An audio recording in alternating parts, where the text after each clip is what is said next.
ហេតុអ្វីស្ត្រីគ្រប់រូបគួរធ្វើតេស្ត NIPT ពេលមានផ្ទៃពោះតេស្ត NIPT ជាប្រភេទតេស្តទំនើបមួយដែលគ្រាន់តែបូមឈាមពីម្ដាយចំនួន10 មីលីលីត្រអាចរកមកឃើញជំងឺរបស់កូននៅក្នុងផ្ទៃម្ដាយបានតេស្តនេះត្រូវបានគេប្រើយ៉ាងទូលំទូលាយនៅលើពិភពលោកដើម្បីរកមើលជំងឺខូចគ្រូម៉ូសូមរបស់កូននៅក្នុងផ្ទៃម្ដាយជំងឺខូចគ្រូម៉ូសូមជាជំងឺមួយដែលភាគច្រើនបង្កឲ្យមានការលូតលាស់មិនធម្មតាទាំងផ្នែកបញ្ញាស្មារតីនិងអវយវៈរបស់កូនក្មេងដែលមានជំងឺនេះពិបាករស់នៅធំធាត់ដោយខ្លួនឯងណាស់ដោយដែលយើងតែងតែឮថាជំងឺ Down syndrome,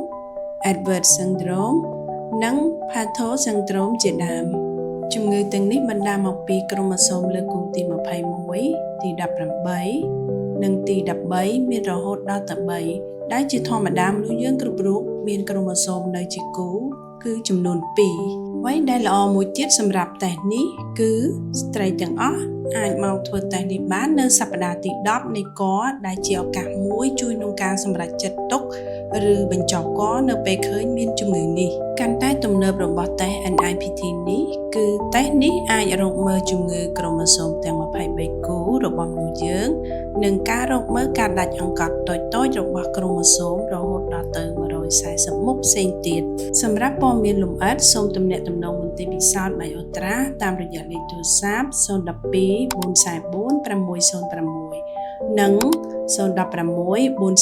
606មន្ទីរពិសោធន៍ Biotra តែងតែនៅជិតលោកអ្នកជានិច្ច